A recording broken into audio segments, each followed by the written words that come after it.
Hello and welcome to the Corporate Esport Association Overwatch Games.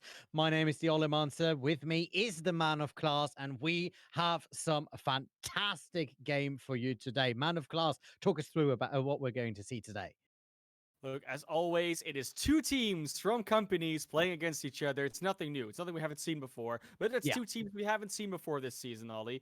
It's OW-KRs, which is a very funny joke in the world of Google, apparently.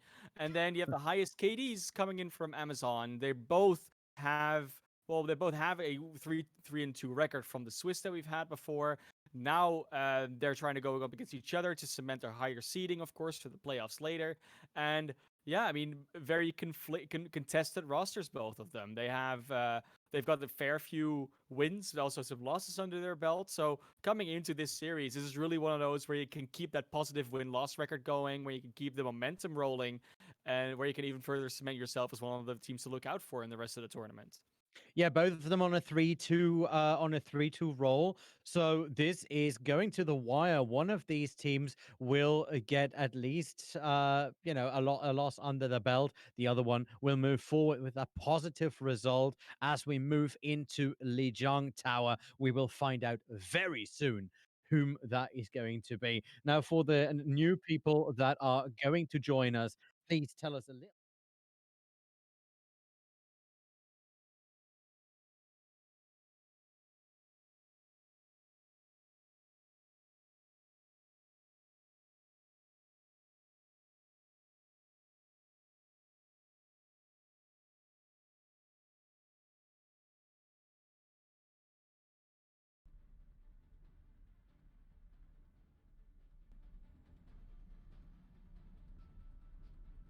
Much needed entertainment if there's sometimes a dark day.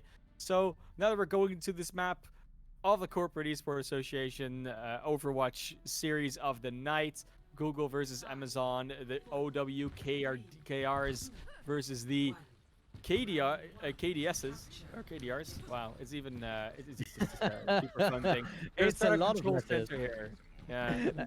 That's right, coming out of the gate, OW-KRs in blue. We see Blanche here, the off-tank, already moving forward, trying to get that charge up as quickly as they can. Moving back is Bossy Bilbo, is actually caught out, but it is the KDAs who also lose their Reinhardt, so no more shield up in the front line, and this is just skirmishing about. We see Chubby Panda looking for targets, finds Kage Okami, is very low on that, as we see the first cap coming out of OW-KR. That is really a tough name to say quickly. Chubby Panda takes down Cow, 8% already on the clock, as Valerion tries to heal up the damage, the pot shots that are coming out of the blue team here. And OW-KR really moving forward, really moving in aggressively, ManofClass. I mean, they can. They have a beautiful choke point to work with. They've got a Shatter. They've got a Coalescence up. And even the DPS ultimates are super close. They have the power to hold it for quite a while. They do now. Valerion edging the team on. There's a Coalescence. Come on with the counter Coalescence. That shatter was absolutely huge. Well played by Bossy Bilbo. Puts the entire enemy team on their back. And now the rest of LW-KRs can just move in, capitalize on that. And that's 50% on the clock. And the most impressive thing to me about that, well, not impressive, the most interesting thing about that to me is that Chubby Panda just gets so much cleanup there. I mean, that's what Soldier was so good at. He always used to be, and now especially with that extra accuracy that Soldier players have gained, it's amazing. But that EMP is maybe even bigger. The EMP is big, but the sound barrier comes out. Sleepy Panda not affected. There's the Death Blossom in the back line. In his Velvet Club, Kage Okami tries to actually equalize it, but much more being done here by OW-KRs, who are really using their momentum to get ahead. Yeah, I mean, does that play from Velvet Chubb not go off? Then Kage Okami's play was actually really strong. I mean, actually got quite a bit of value. Got the Moira after the Shatter, then well not to the Soldier that was ulting. But unfortunately couldn't get quite as much value as the rest of the enemy team was able to follow up with. Now, the highest KDs are moving in slowly, trying to go and contest that point. We see Kage Okami very deep, goes down at the end of the day. Chubby Panda was there, was awake, and Velvet Chop now moving up on that tank line. You do see Ricky falling, so is Popcorn, and this is going to be over quickly if they can't get that Reaper under control. Velvet Chop taking 5 people in that engagement. The overtime wake already running. Now it's stall time. Moving in on the ball. Ricky Spanish cannot touch, and that is the first round. And of course, Reaper is a very oppressive hero. At least he can be if he doesn't have to move around too much. I mean, you move around for a flank every now and then. You know, the Wraith form has a little bit of mobility in it. But generally speaking, you want to fight in fairly enclosed maps, so you don't have to really run to your enemies, but they'll come inside of your shotguns anyways. And right now, Velvet Chub is really capitalizing on that aspect of Reaper on this particular map very well. Kage Okami was doing a good job of it, but they just didn't have the same amount of follow-up from the rest of their team. So what I would like to see in this round is a little bit of kickback, you know, coming out from Amazon. Just being able to actually, I don't know, just get the opening fight win maybe, but it's a symmetric shot from Velvet Chub, so they might at least not make it to the point first. That's right, but we've seen many people start on the point and just get rolled because they have nowhere to go, and that is exactly what the highest KDAs are hoping as they move in. Popcorn already caught out, is pushed away out of the map. Velvet Chop with a good symmetric play of the Ricky Spanish, and this is falling apart as Balerion, Kage Okami, and Marauders all get caught up. 4 of the 6 kills going to Velvet Chop yet again, and I would say we have a carry in the game. Yeah, 100%. And of course, it's so good to see as well that they're being set up for their plays. So many a time you'll see super talented players or super, you know, high carry players not being enabled properly, and then they only get like 30% of their value they could be getting. It's good to see that that's not the case over here. They're actually playing very well around them. Yeah, that's right. And you see this combination of Velvet Chop and Red Panda. Red Panda, she is relentless, absolutely hanging on to that Symmetra and enabling every single move. There we go, the Symmetra ultimate, that big barrier is coming out. Kage Okami is in the back line, so you can actually catch some people out. Now, Bossy Bilbo going down, Popcorn popping off, but the rest of his team not following in on that Chubby Panda. Good move on that Doomfist, Velvet Chop, and Chubby Panda now dismantling the KDAs here. KDAs, I mean, it was actually looking like a pretty good thing. In highest KDs is definitely a case, but maybe in the negative at this stage. It's a bit unfortunate, but we still go for the record. It's not unheard of in the CEA to set some records, at least. And they don't really change anything up strategy-wise, right? And I don't think that's necessary. I think they're finally getting to a place where they'll actually have some ultimates to work with. But the problem is that they're always behind on the ball, it seems, compared to where Google is. Yeah, Marauder Shields now trying to speed the KDAs in there. Doesn't really have a lot of opportunity. That shatter hits the bubble. So Ricky Spanish, good response. There we go. Good Graviton Surge moving up in. The barrage comes down. Triple kill. Kage Okami has 90 damage or more, and that means that a lot of bodies are on the floor as the highest KDs now take it over. However, the timing couldn't be worse. 96% on the point, and that means you have to hold this for a long time. You only have a Primal Rage left. You have to use so much in that. It's funny to see, though, how we always call the Fire Ultimate, the Barrage, the suicide button. You know, if you press it, you're just gonna die. Just try to take as much with you as you want. But it's good that they live through it. That's just a nice bonus on top of that. Also shows that the healers are doing the job and the rest of the team is providing enough pressure. Velvet Chop, speaking of pressure, goes down under the pressure from Cow. Cow now with a double kill. Has Sleepy Panda in their sights just as well. Blanche on the other side clears Valerian, and now Chubby coming down with the Meteor Strike. Does find some value as Cow goes down. Now the OW-KRs moving straight in. Bossy Bilbo, good smashes coming up. Sleepy Panda moving in with the rest of the team. The only one is still extending was Marauder Shields. Very well played. Yeah, right now it's all about stall and touching. We have to also get some picks. Just touching the point won't be enough here for the highest KDs. And it does look like touching is all they're going to be able to do. They do get that one kill on the Sleepy Pan now, which could be an opening for more. But it's tough to really see that go another way with the numbers advantage that now is on the point. Yeah, Blanche able to just laser down Ricky Spanish on that ball. Kageo Kami goes down to Velvet Chop because once you have to go into that choke, you're easily to pick off, even by a Tracer. OW-KRs take the first map, but I must say that was a good fight, especially on that second point.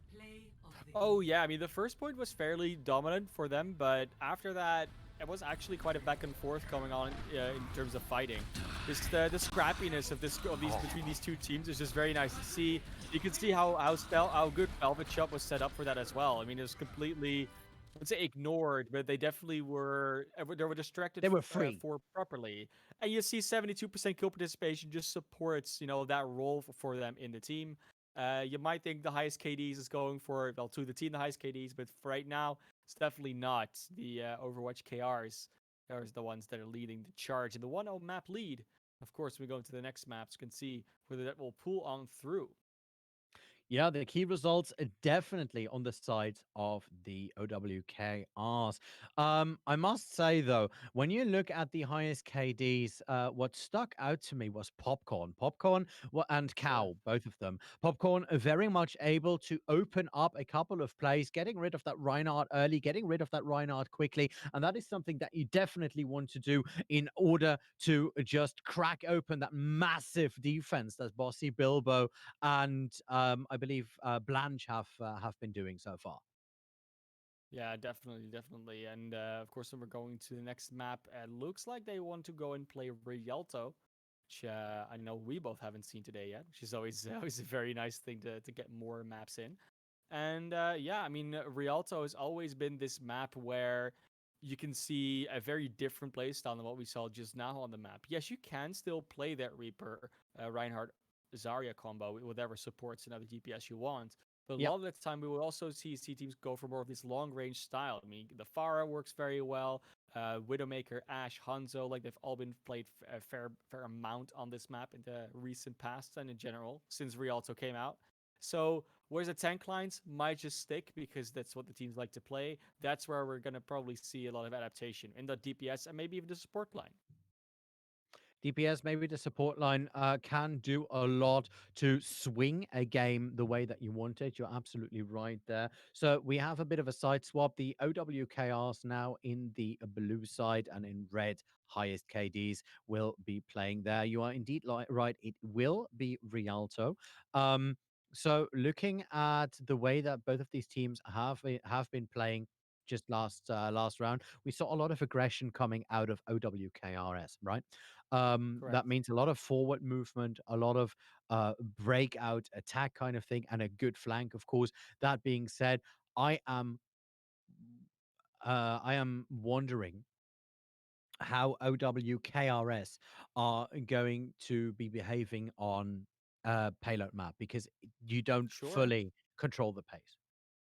No, no, of course you don't, but you can still put up your own momentum, right? Like you can Yeah. choose where you hold, you can choose when you engage and where you engage. So it's a more fluid map type, as we like to call that, which also allows for more organized plays, as opposed to control. And I think that will maybe play into the favor of the highest KDs a little bit, where they can be a bit more premeditated with their strategies, Yeah. rather than what they were doing on control, where they're actually getting overrun a lot of the time by the Overwatch KRs. Well, yeah, you can try and slow the pace of your opponent down. You can try and actually pick it up. March a little bit more to your own tune because there is a timer, of course, naturally, but that timer isn't as daunting as someone picking that control point off. Very Which much which so. which does make sense. So I'm looking at the team sheet here for the Amazon crew, and I must say they seem to have a very diverse amount of champions sorry, of heroes they can play. So Yeah. I think they have all the tools in their toolbox in order to make this make this a thing. 100%. I mean, of course, also very important to mention. We saw Popcorn go out, and Midon is now in on that role for the highest KDs. And so is I fail a lot. I fail a lot's now in for Balerion. So two new players in that roster, and we've seen before in the CEA how much these player swaps can actually matter. Some teams actually just let players play on control, then afterwards they put their actual roster in, and then they just keep on winning. So it's really unpredictable to say, like, right now, if the Overwatch-KRs are just too dominant, because it just, past results have just, or like the past results we've seen have just been very, very mixed when it comes to that. Sometimes the subs just keep dominating, sometimes they make it even worse. Like, it's all possible, and we'll see the results of these very soon, as we see Midon go straight away over to the Ashe, Kage, Okami now on the Hanzo. So they do indeed go for that more mid to long range DPS approach, whereas I feel a lot Marauder and Ricky Spanish and Cow will still be on a fairly rush setup in terms of tanks and supports. And I mean, all I can say is if they hit the shots on the DPS, then this could be a very competitive game.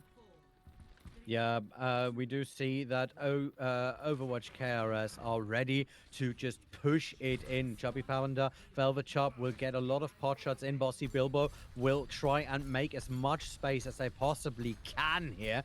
As these teams come out of the gate, as the attacking team comes out of the gate, we will see how that strategy is going to treat them. Red Panda already takes a couple of points of damage as Maidon gets a nice off angle in. You need to keep that Reinhardt shield safe, otherwise this choke is just very hard to push out. Bossy Bilbo, good charge. Ricky Spanish goes down. Cow goes down as Chubby Panda starts picking off the opponents. Velvet Chop once again with 2 kills, and it is Blanche who closes out. This payload is moving, and it is going towards our first choke here.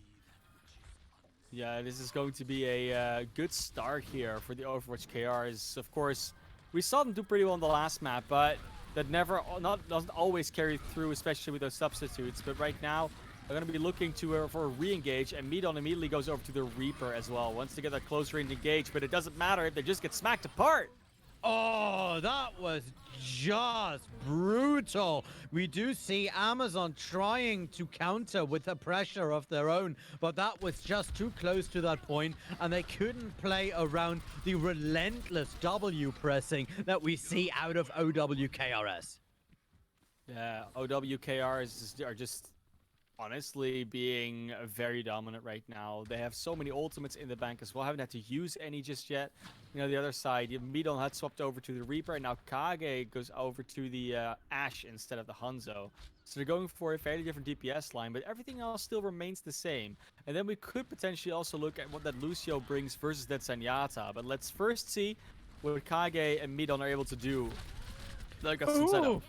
Kage almost died there, just peeks around the corner, remains at 4 hit points as they just need to use that coach gun to jump back. Cow putting a lot of damage in there. There it is. The Graviton Surge comes out, and Velvet Chop fires in the Danger Noodles. Chubby Panda just fires the rest of it with the help of Sleepy Panda, and the payload still moving forward. Could be one more attack on point 2, depending on how quick Amazon can group it up and fire back.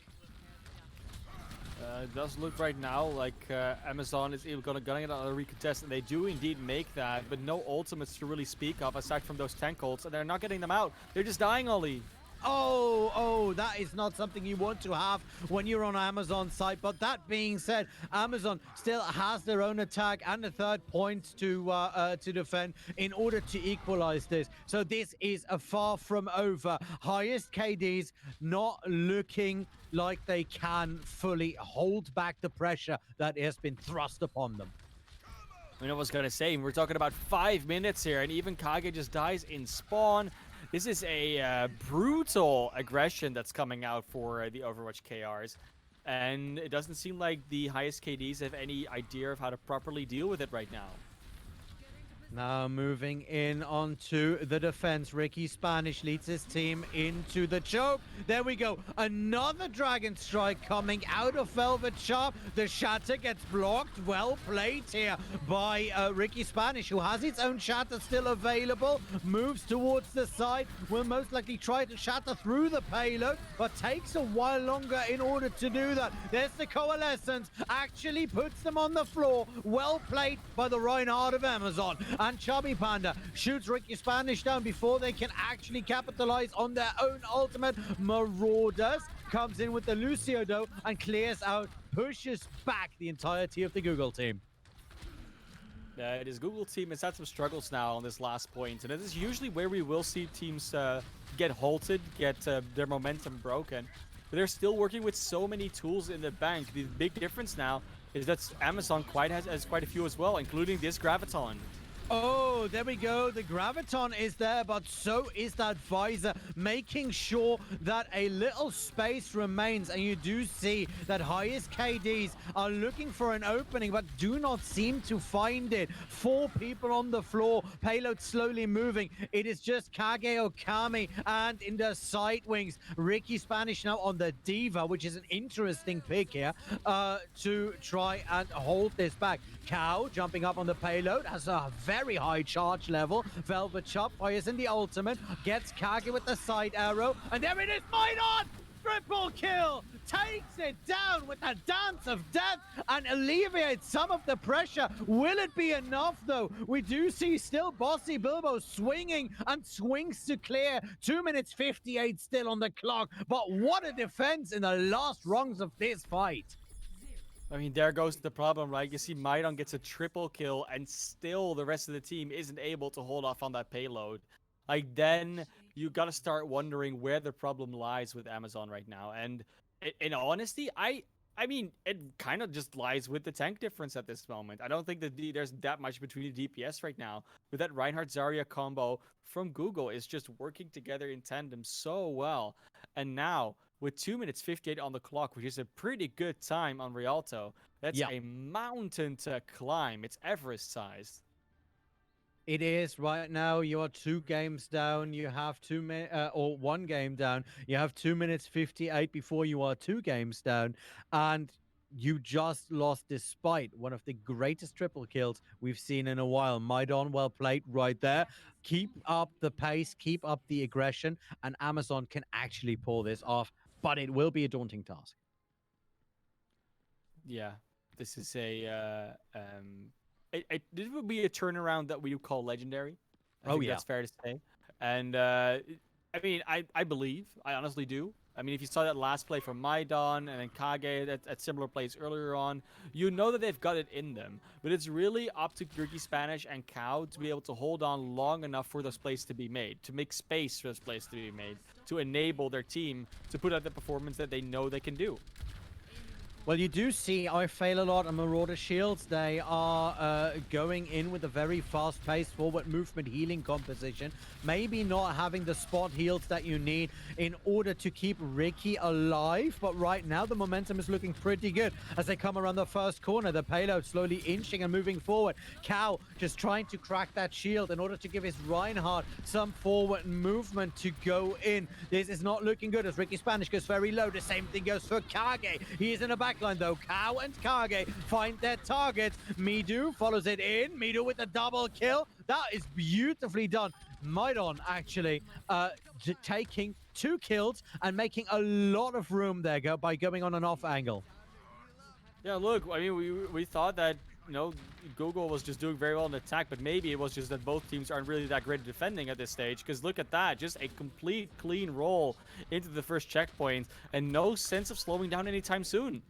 Ooh, Maidon in a fight versus Velvet Chop takes the short end of the stick and actually gets shot right after, but Kage Okami comes from the sideline, reciprocates on that. Kage, double kill, looking for more. No, has to ghost out, but there's a coalescence that will help them out. There's a shatter coming out by Bossy Bilbo. Good pin, takes Ricky with them, but that means no more Reinhardt on the table, and that's not really what you want on the back of that shatter. I mean, the play in and of itself was good. Oh, Kage Okami tries it with the ultimate, but gets shot down. Sleepy Panda is awake. Oh, these trades are just so good. I mean, both of them get them back and forth, and when the spawns are relatively even distance, you just keep on your momentum up as attack. You might not win it straight away, but at least you're able to keep pushing. There we go. Graviton Surge comes in, so it's the sound barrier. Amazon trying to lay some damage control right here. Chubby Panda has that visor, actually goes down in time as Velvet Chop, though, comes over the side, gets Ricky Spanish. Sleepy Panda finds I Fail a Lot, but it is Cow who still breaks this open. Amazon have to pull back right now, but the timer still in their favor. Not as quick as their counterparts were at this point, but that doesn't mean anything in the long run.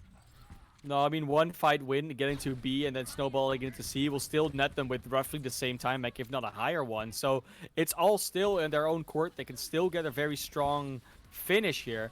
Need to do it first before we could say that they have indeed done it. Chubby Panda does get the kill on the Okami there, was waiting up on the high ground for Kage. And Yeah, probably. now that just means they're just backing off because this is not going to be a fight they want to take without that Reaper.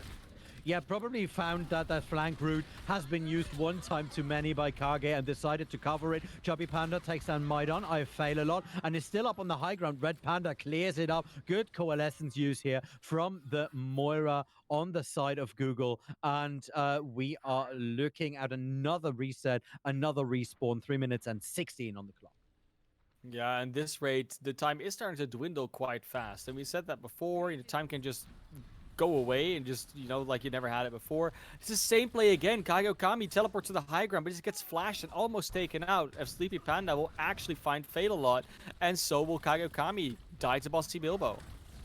Yeah, Bossy Bilbo had enough of being jumped on from the side lane, helps out that McCree, and they are able to just do some nice flank control. Now Velvet Chop has the opening to actually go into the back line of Amazon, needs to pull back at the end of the day, but the recall was there.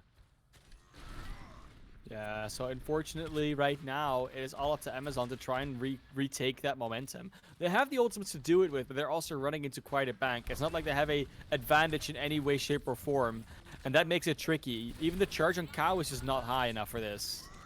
Yeah, Cows, while being charged for most of the game right now, has a bit of a drought. Kage Okami, once again, looking for an off-angle side rather than staying with the tank, moves forward, and they're now trying to go and smash that Rhine shield. There we go, Graviton Surge, but there's coalescence coming from both sides. That High Noon, though, takes a triple. Choppy Panda was just waiting for their chance, and they execute beautifully. I fail a lot. Will go and answer with one of the coalescence kills, but it will not help you against that many kills.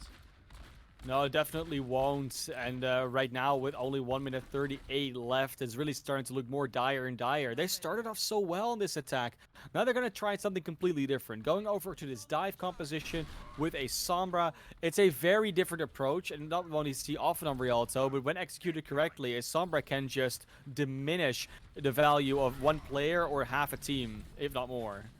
Yeah, you do see Bossy Bilbo. He is just there when you need him on that shield. We were just riding with him for a little bit. And you do see some very good Reinhardt play coming out from the Hobbit from Hell here. Now moving down though, Ricky Spanish on the Monk. He wants that Winston. There's a sound barrier coming up for the setup. Kage Okami once again got caught up by the McCree in the side lane as we do see this skirmish unfold further. Marauder and Ricky Spanish both going down. Bossy Bilbo able to take their counterpart away. Now Red Panda finds Cow after he was cracked from his shell, and it's 40 seconds on the clock, ManofClass. Yeah, 40 seconds to go and barely ultimates in the bank. This is going to be a tough one to get through.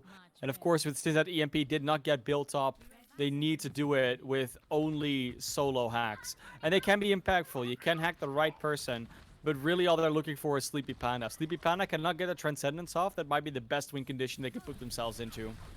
Yeah, if you track your ultimates properly, then you will know that that is important. However, if you do not know that, then you will always go, of course, for hacking. The Reinhardt Kage Okami tries it with the Death Blossom, gets Red Panda out, but there's another High Noon. Chubby Panda turns around, gets Kage Okami as they were retreating, and that is just well played by the McCree on OW-KRs on the Google team. The overtime wake already running. There it is. The Tovelstein comes out. That Graviton Surge will tie up the rest of Amazon's team. Velvet Chop has that bomb. Will go look for any stragglers. Anyone moving forward tries to Kobe it in there. But at that point, the map is already over. Yeah, Overwatch KR is just looking like a unit right now. Everything is working together. And you see Amazon trying to jump on that McCree in that last play there where you're thinking, okay, I get why you won the McCree. But look at this. Like, look how far back and safe he is. As soon as you try and jump on this McCree, you will get punished. Because there's so many people that can turn around on you where you have no help and follow from your own team with that Reinhardt in the middle. So, unfortunately, Amazon trying to approach this in maybe not the most efficient way, and that is netting them some fight losses, but it's still possible to come back into this. They have even more people on the sub bank, so they could just swap up their roster again, maybe just run another 12 almost. And yeah, that can, again, it can make a ton of differences. It's definitely not over just yet, but with this 2-0 lead in this fashion, the Overwatch KRs are trying to make it a very short series. Yeah, and you do see that something you touched upon in the last game. There is so much enablement for Chubby Panda, not only from his own team, from that own front line that is just absolutely solid, but you also see on the other side of the aisle, Kage Okami tries a gank once or twice, comes in from the flank, actually cleans up, does a good job at it, but keeps trying the same route. And that will not fly when you are playing in organized play of any level. Chubby Panda at some point just stood themselves up on the high ground, made sure that Kage had no teleport entry, and just flash killed them. So that is something you need to understand when you're playing in organized play against other players, that this is not quick play. No, definitely not. And honestly, I do believe that the highest KDs have potential. I mean, you talk about They those do. plays that Kage makes, and they're good plays. Same thing goes for Maidon. They actually had some good things. But then at the moment they're making that play, something happens on the side for Overwatch KRs where they get even more value in the same time without investing as much admin resources. Yeah, So yeah, please it's just continue. unfortunate. I mean, popcorn. I fail a lot. Are popcorn's coming back in now, so they took Kage Okami out. And that means we're definitely gonna see another new DPS come in here, which is always exciting.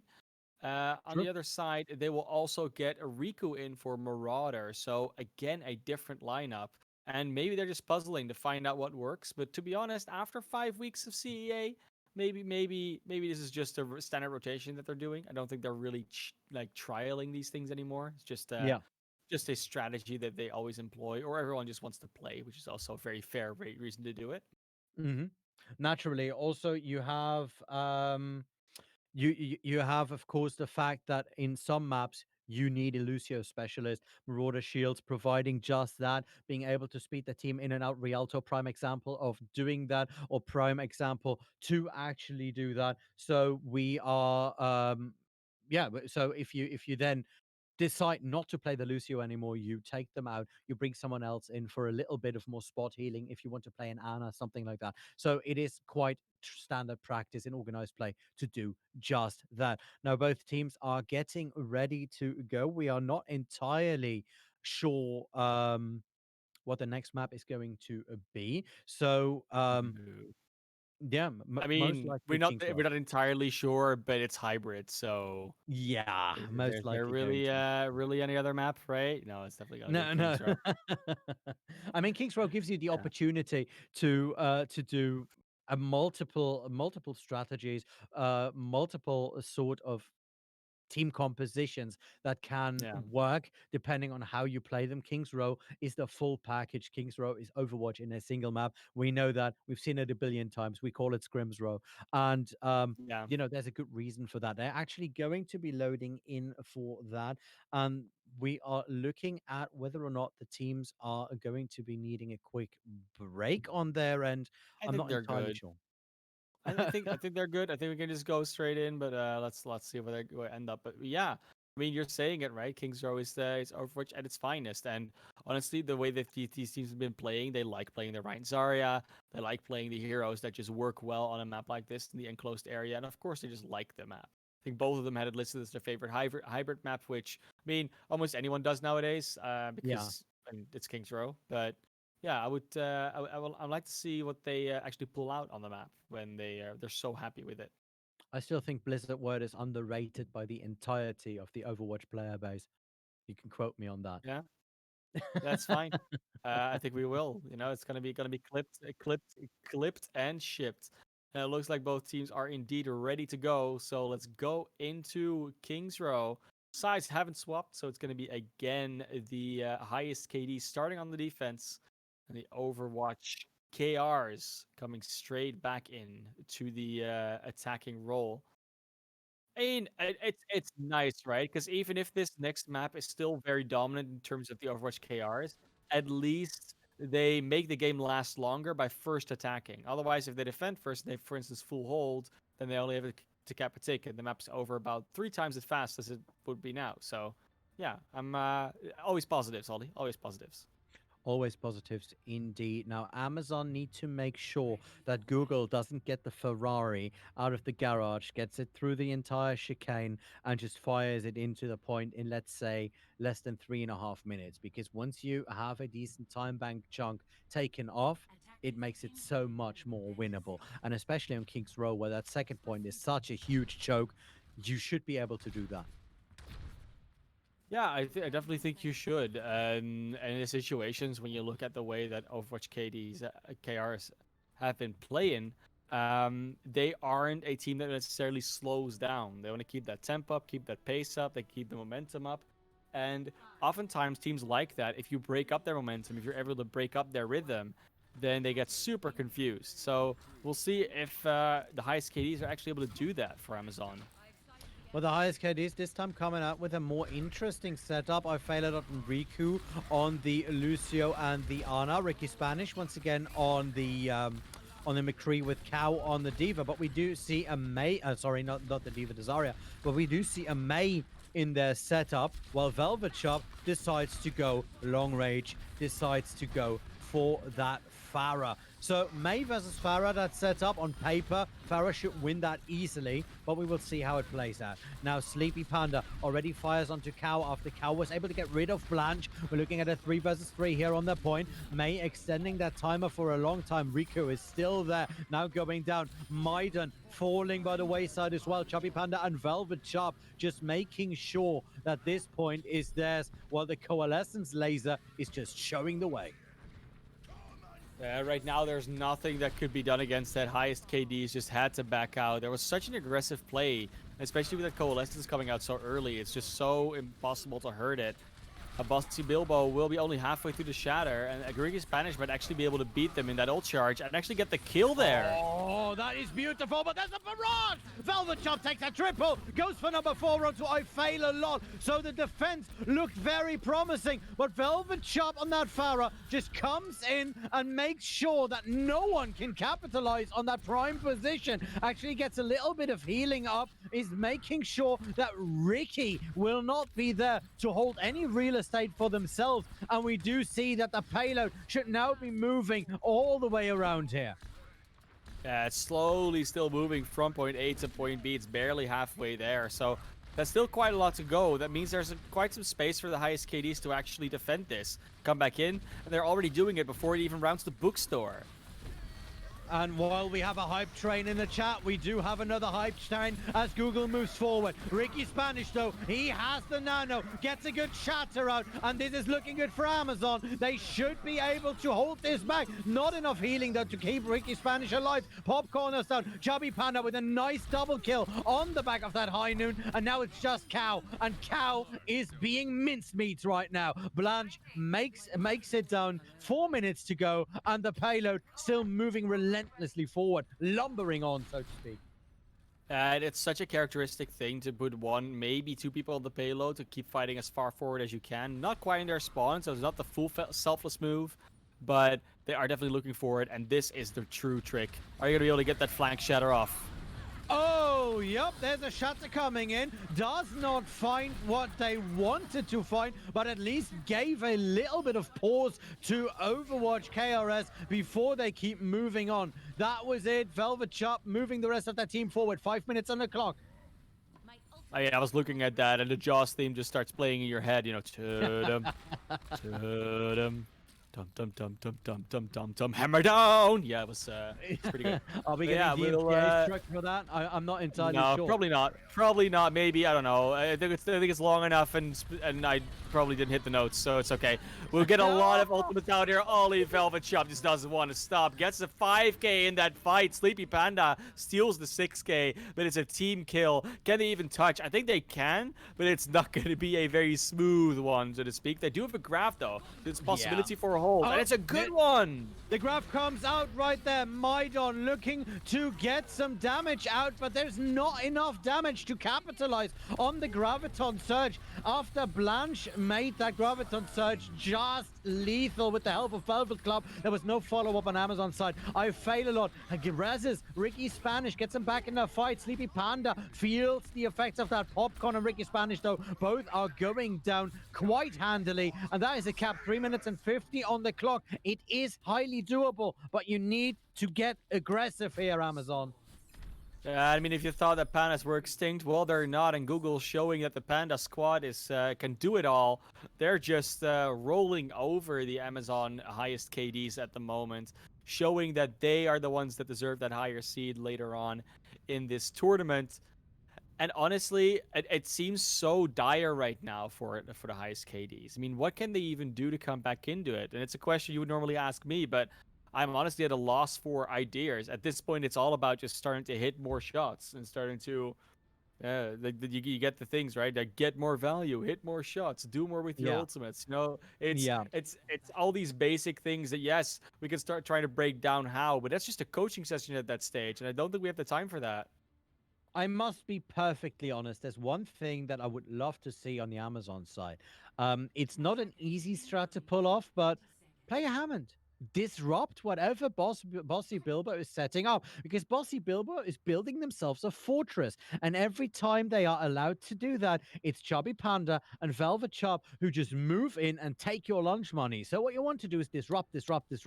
Go in there, fight with a fight with a very fast combo, a combination that will just boop away that front line before they can fully set up. And I think that is just what you could do. But that's just my personal opinion and the way that I would try to solve this. Popcorn tries it with a pot shot. They were probably just scouting it out before going to the Reaper. That's exactly what's happening right now. We do see in the hotel already that is Amazon. They are making their bed, ready to go and sleep in it. And Chubby Panda is looking to go housekeeping. Now, this time doesn't find a lot of targets. Good Wraith form coming out of Popcorn. Just dodges that flashbang. Ricky Spanish and Cow find their targets as Bossy Bilbo and Velvet Chop go down. Amazon looking to equalize this here. Popcorn going in on the side and tries to put Blanche under pressure. It's looking very good. They're getting them down, and this time the cap should be real good. Maywall up on the choke on from Maidon, and the highest KDs are moving forward and making sure that they have enough space to actually cap it out. There's a good stun. Ricky Spanish loses its life yet again. That's a long charge. Maidon is able to stop that ice block out of it, and Bossy Bilbo on the floor once more. The cap, though, still not there. 4 versus 1. Wow, Chubby Panda. That was ballsy, just moving in there and just goes with the high noon and closes it out with the help of Sleepy Panda. So far, this is it was looking like a good attack. Like honestly, they came in fairly well, and they already took 2 ticks. But unfortunately, you need a 3rd tick to unlock that point, and they do have the ultimates to start maybe coming in. But there's more available on the side of Google. The Overwatch KRs are just showing dominance in every single facet of this game right now. We do see some good key results as Rico gets lifted up. Blanche with a good ultimate takes Ricky Spanish out. Riku barely able to survive that. Velvet Chop comes in from the side and just closes the deal out. 2 minutes on the clock, and we are still near point A. Yeah, this point A, it's the bane of their existence at this stage. But now their ultimates are actually coming online. This is the fight. It's like 2 shots from everybody and they'll have them up. It's only the Death Blossom missing, and that's such a powerful start. Good Graviton. That Graviton, very close range, very good. It was being tried to follow up by oh, I'm sorry. By Popcorn. He wasn't able to kill a lot of targets, but was able to at least get that Death Blossom up and running. I fail a lot. Good shot onto Red Panda here with a good melee. And now, highest KDs are finally in the driver's seat of their own destiny. Yeah, it's definitely now possible to keep it in your own hands, but you can already see how much time has been chunked down. 2 minutes, well, more than that, actually 3 minutes almost, before that payload started moving. And now that they're already behind in that time bank, it's going to be so tough to catch back up.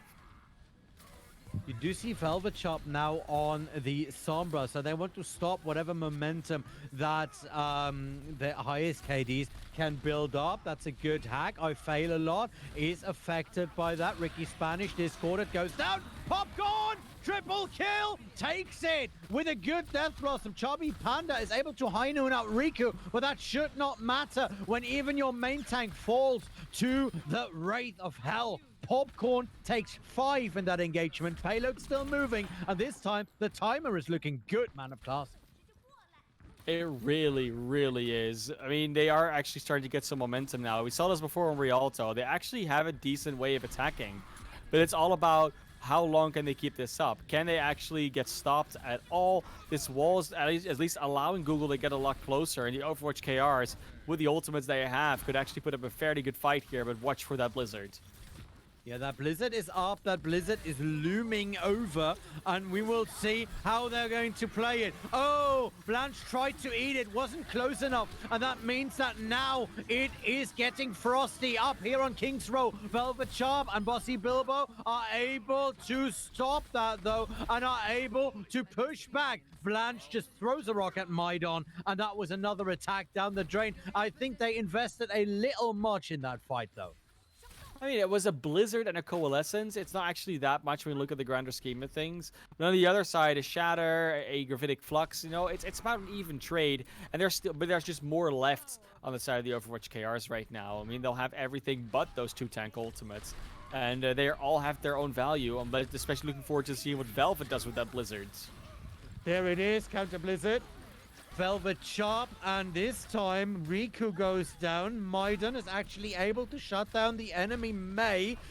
So it was quite skirmishy, despite the ultimate hitting multiple people. High Noon up from that high ground. Chubby Panda tries it out, unable to get it out, but there it is. A good coalescence comes out from Red Panda. Blanche able to capitalize on it, takes a double kill, and that means once again Google are holding right in the chicane. Yeah, they're doing so well right now and holding it off. Of course, we're sort of used to that from them by now in this series. But this is the moment, Amazon. You've got an overwhelming ultimate advantage. If you can't win this fight, then this map is probably just going to end right here. Because it's 50 seconds. You're not really going to get a better opportunity like this. Now moving in, Amazon coming in from the side lane, immediately gets walled off. There it is, Sleepy Panda trying to go with that Discord orb. That is a good Graviton surge right there. And now still OW-KRs on the back of a very good Transcendence are able to survive this pushback. I fail a lot. The only one alive, and that's just because they spawned already. 22 seconds on the clock.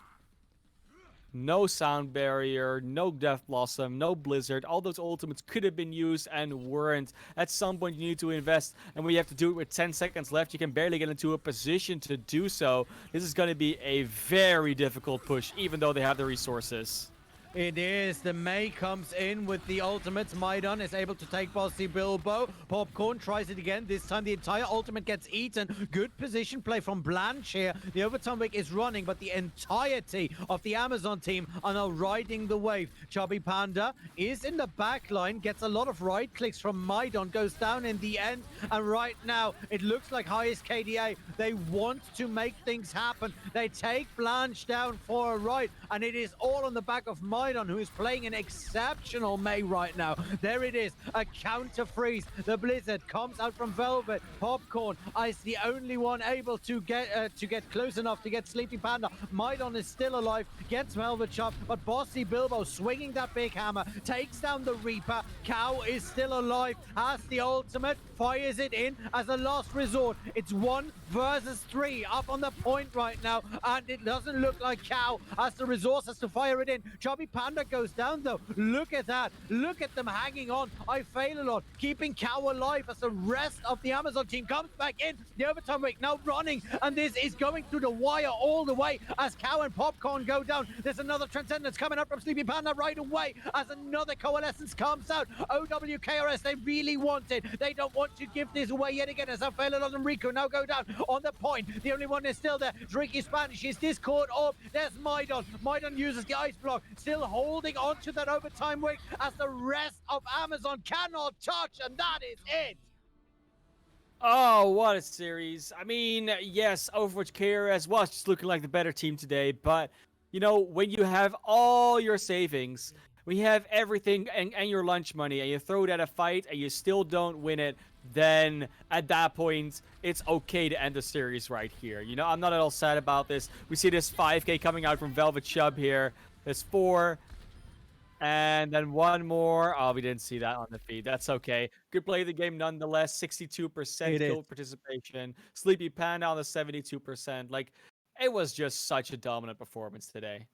It was a very dominant performance. It was all on the back of good play from the front line on the side of Google. Amazon played well on the DPS side, but at the end of the day, the DPS and the frontline combination that we saw coming out of OW-KRs was just a bit more coordinated, just a bit better able to get that real estate up, to make sure that everyone knew their place, had their place to pop off, and then pop off they did. So that being said, that was a very, very fun series to watch nonetheless, ManofClass. Oh yeah. Oh, definitely was. You see a lot of compositions, a lot of heroes being played that you maybe don't always get to see, at least at a higher level play where we often cast. And we definitely saw the players. I think they had fun. Like if you see some of the plays comes out, I mean, I still remember that flank shatter just on the King's Road map where you're like, oh yeah, oh they're waiting for it. It's gonna be funny. You know they're gonna be like giggling, you know, in their microphone, their team like, guys, I'm gonna do the thing, gonna make a play, gonna make a play. And that's what you like to see, right? Like the teams just coming together, having a good time. And even though if a series isn't close, that they're still gonna be able to enjoy themselves. Yeah, we're going to have a winners interview with someone on the OW-KRs roster after the break. So we are going to get a quick wet whistle and then we will be straight back. So don't go anywhere.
And we are back here at the CEA Overwatch division. We've just seen a brilliant game between OW-KRs and the highest KDs. Both of them put up a fantastic play. And I have to say, we have the great pleasure of having a player from each of the teams here to tell us a little bit more about how they liked the game, what they thought about their team's performance, and some other questions, of course, about the charities that they have run. My name is TheOlimancer. With me, of course, is the ManofClass, and with me are Riku from Amazon and from Google. We welcome Red Panda. Hello, everyone. G'day, everyone. Hi. So, jumping straight into a question, and let's start this time here with, because I was race right with Rad Panda on the Google side. You had a very, very strong game tonight. Now, what according to you were the key points for the victory that you've just achieved? I think that the fact that we were being streamed and you guys were watching made us all go into hyperdrive. One of our pandas was joking that Bossy Bilbo has never played a better Ryan in his life. So maybe like every game we should just stream and have at least, our parents watching us because it just bumps us up to another level. Good That to can hear. Good to hear. definitely help. That's a good answer. And Bossy Bilbo, I must say, you played a very solid Reinhardt from one Reinhardt main to the other. Respect on that, I gotta say. Um, Now, on the other side, when we go over to the other side of the quote unquote aisle, Amazon, it no, it was notable that you had some trouble with the pacing of the game. What went wrong? I think really what ended up happening was a matter of the KRs. They were just everywhere, and it caught us by surprise at a few points.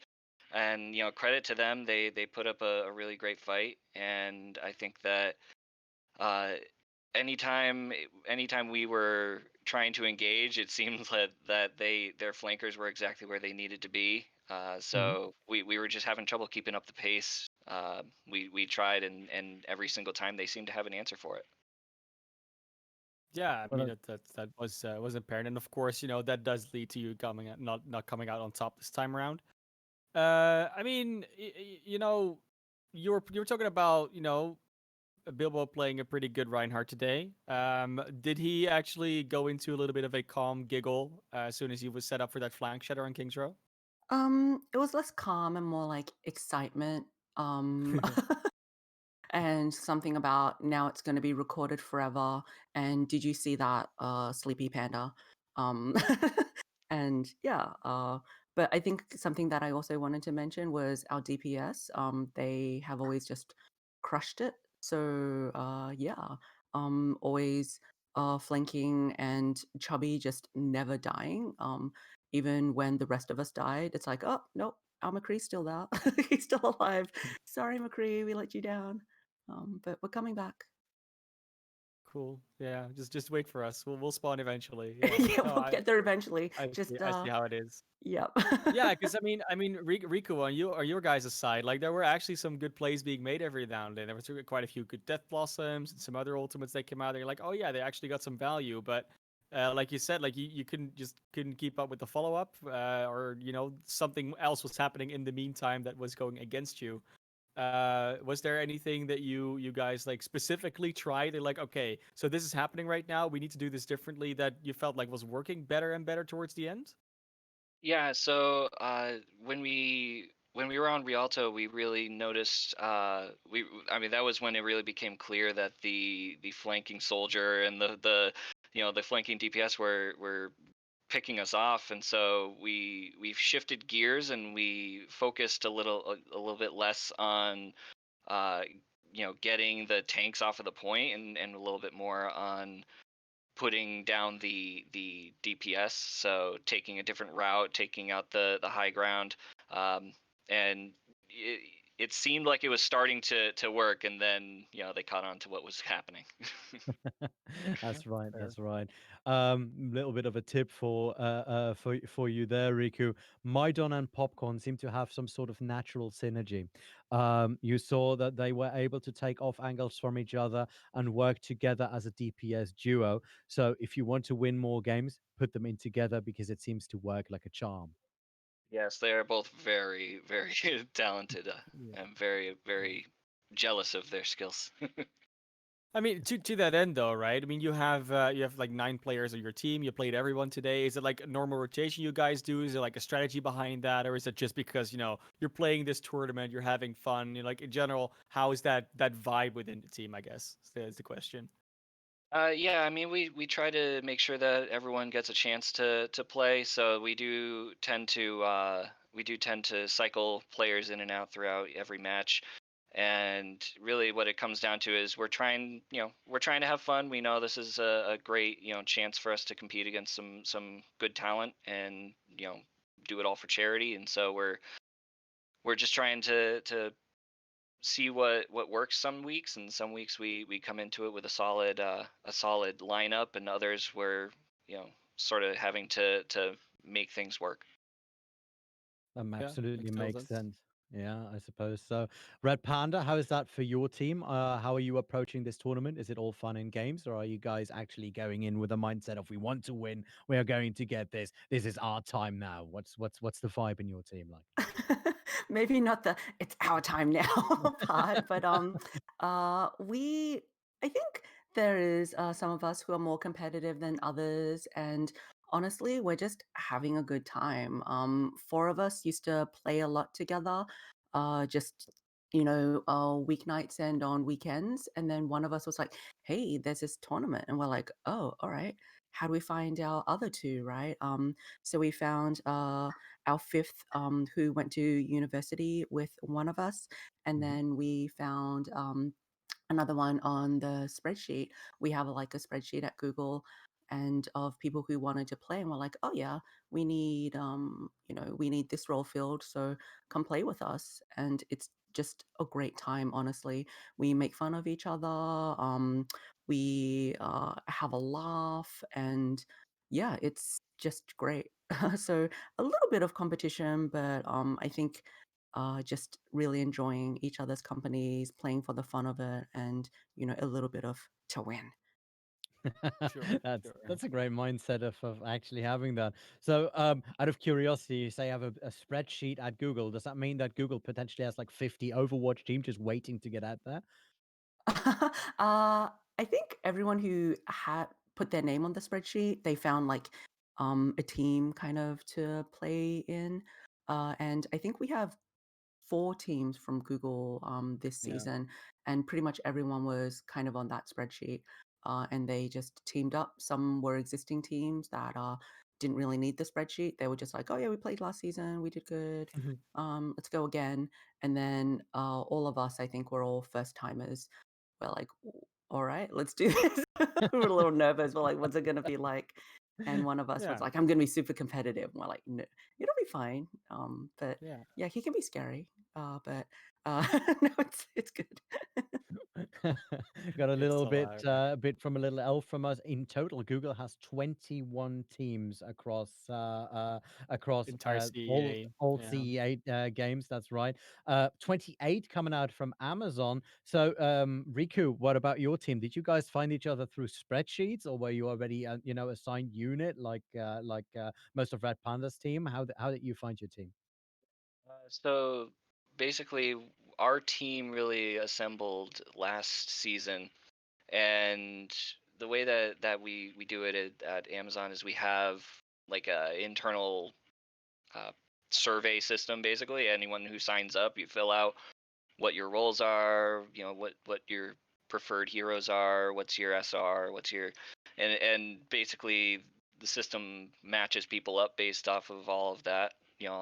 Finds different levels of player and matches everyone up into teams based off of the information you provide. Okay, that's quite an elaborate system, but I like it. Um, I Yeah, must and say. you were talking about the fun of the game, talking about oh yeah, it's a good thing to do for charity. Can you tell us a little bit about your charity, Riku? Because you're playing for To Write Love on Her Arms. I looked into the charity myself, of course, because I wanna know what I'm talking about here. But yeah, explain like where did that come from? How did that what does charity do? Why do you guys support it? Yeah, so To Write Love on Our Arms has been around for a little over a decade. I think they were first founded as a charity organization in 2007, and basically what their mission is to help provide hope and find help for people who are struggling with different different mental health issues, things like depression, addiction, self injury, and suicide. Uh, they're they use their resources to help gather uh, information for people who are struggling with any of these terrible conditions, and uh, inform the public, inform families, support families, provide help to anyone seeking it. And basically the idea behind it is their founder had written a story back in, I think it was either 2006 or 2007, and the title of the story was "To Write Love on Her Arms," and it was about a friend of his who it was about the last 5 days of this person's journey toward getting help. So it was a story about this person finding the two people finding each other, and then finally being able to get the help that she needed.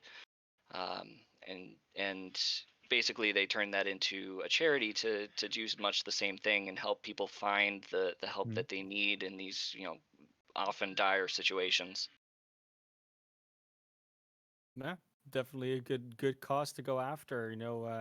Hear a lot about the mental health of the pressure of the modern day right now. So I think it's a very noble effort that they're going through. And yeah, I'm gonna look up that story. Kind of want to read that now. It's, hope it inspires.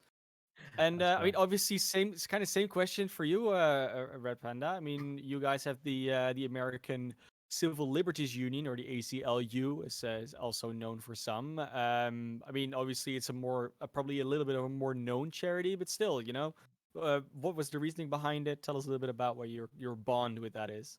Yeah, so black people in this country keep dying for no reason, and that's just not right. In addition to a lot of racial prejudice and injustice in this country, there's also gender as well as sexual orientation, just to name a few. The people involved in this gaming organization, in this league, come from often a lot of privilege, I think. And it's nice that we're taking that opportunity to lend some of our privilege to others and fight some of these injustices. So that's why we picked ACLU for our charity. Yeah, definitely makes a lot of sense. I know I definitely relate to that sentiment.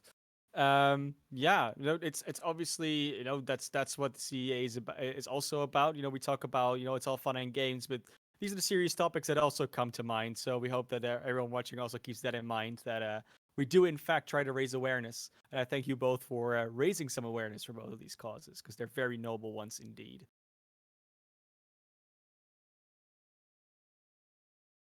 Right. Now, of course, yeah, let's leave that hanging in the air for a bit, shall we? Wow.